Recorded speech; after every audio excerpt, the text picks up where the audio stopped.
y'all, it's Candace with the K here, and I am giving my review of The Kiss Countdown.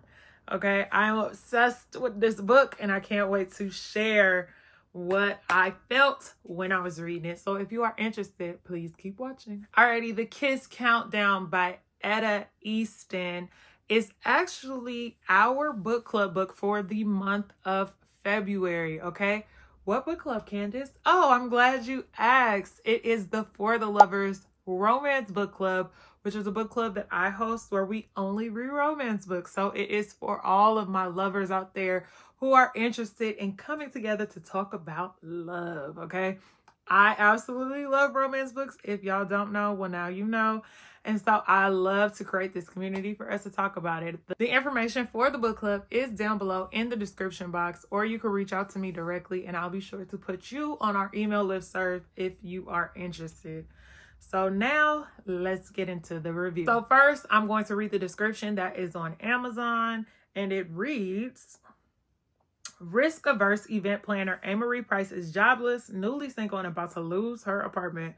With no choice but to gamble on her shaky startup, the last thing she needed was to run into her smug ex and his new, less complicated girlfriend at Amory's favorite coffee shop. Panicked, she pretends to be dating the annoyingly sexy man she met by spilling Americano all over his abs. He plays along for a price. Half the single men in Houston claim to be astronauts, but Vincent Rogers turns out to be the real deal. What started as a one-off lie morphs into a plan. For the 3 months leading up to his mission, Amory will play Vincent's doting partner in front of his loving but overly invested family. In exchange, she gets a rent-free room in his house and can put every penny towards her struggling business. What Amory doesn't plan for is Vincent's gravitational pull. While her mind tells her a future with this astronaut is too unpredictable, her heart says he's exactly what she needs. As their time together counts down, Amory must decide if she'll settle for the safe life or shoot for the stars. That is such a good book description, and when I tell you, it really shows you what the book is giving. And it's because the writing, y'all, the writing of this book, yeah.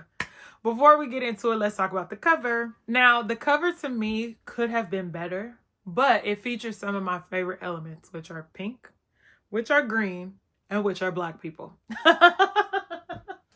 So you have pink, green, and black people sold. But I do think that the cover could have given us a little more, because it really just shows these two people kissing, one being an astronaut, with the kind of like rocket flying over them.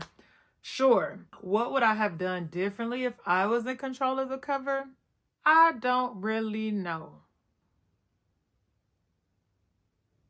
I don't know. So I guess I shouldn't be too critical. Maybe if it had been like the astronaut helmet with the woman in the helmet, like a glare. Do you get my vision? I don't know.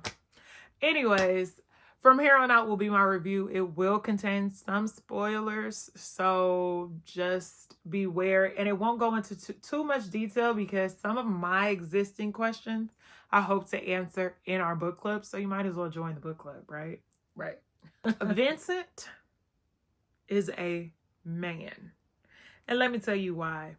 Vincent was so patient with Amory in a way that I haven't seen in a character in a while, because he was still dominant and he was still in his masculinity without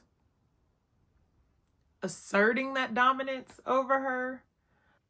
When they had just got back from the cabin trip and he wasn't on his phone or didn't message her for a few days or what have you. And when he gets back to the house, she's in this fussy fit and she's kind of like going off on him. And he's like, if you miss me, you could just say that. I know that's right. Like, I know that's right. And I think he grabbed her waist and all this other. I know that's right. Because, yeah. The interesting theme in this book is family. or rather not interesting, but the side theme of this is family and kind of how family plays into just another relationship that requires effort, work, understanding, communication, and all those things, right? And on Vince's side, he has this somewhat overprotective mother because she's lost a child already and she's trying to hold on to the children that she has while also still being present, and like looking out for them. On A. Marie's side, she has this mother who's trying to like lessen the reins, so to speak, of having her child all in her business because she knows that her health is an ailment but doesn't want to worry the child. I see both sides. And I think in both scenarios, they're fortunate to have parents. Let's start there. Fortunate to have parents that care. Fortunate to have parents that are still looking out for them. Fortunate to be in these predicaments. And I get it. Like, I'm an only child who, like, mama, you need to tell me everything. Okay? So, like, I get it. So I really enjoyed seeing that because often we see the parents be the, like, not the villain, but the cause of, like, pain and tension, which is what they are in this story, but I understand where they're coming from. Maybe I'm just too logical. I don't know. My favorite aspect of this book is the banter and the wittiness of the writing and how it is so important to be friends with your partner first. Like, some of y'all are out here dating and y'all not even friends. And I don't get that. Like, that cannot be me. Because what do you mean? What are you saying? Like, I want to be able to kick it, right? And so I think banter and being able to go back and forth is so important. And it's starting to make me realize, like, do you have to be in a fake relationship first for that to happen?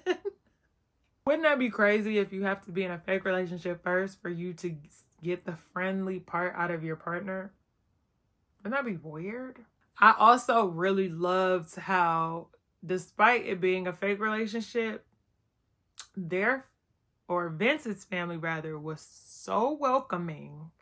And I don't know if it's once you get to a certain age that your partner's parents are going to be that way, where they want to see their family member booed up. So yes, I'm gonna be nice, but I've heard horror stories of like family not being welcoming, family kind of being very standoffish. So I don't know nothing about that, but I loved how that happened and how that unfolded and the way that they were just like, hey Marie, and they was family, like off rip.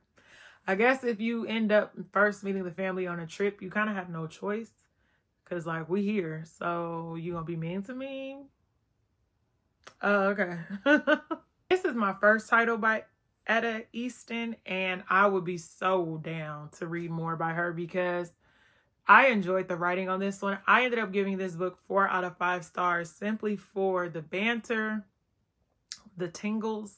I was in love with Vincent, y'all. The fact that A. Marie did some reflecting in herself to realize that she did want Vincent, even if this was a fake relationship, and she had to be the one to correct it because she was the one that messed it up instead of him crawling back to her. Like, women mess up too, and I like seeing the ways in which women fight for love. Will I do it? I wish he would have gave her, a little entry, but because he kind of cold-shouldered her at the wedding. But I do like to see the sides of women taking accountability for when they mess up and correcting their wrongs. And another reason why I gave this 4 is simply because it is a single point of view. Like, I've been reading this book where it go back between so many damn characters. I'm so tired of the back and forth of point of views. Just give me a single point of view. So, I really enjoyed this one. I can't wait to discuss it because I've written up some questions. The book also came with some questions. And I can't wait to really talk about it and see what the rest of the people in the book club feel about it.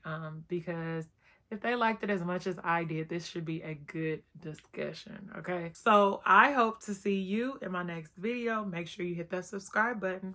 Peace.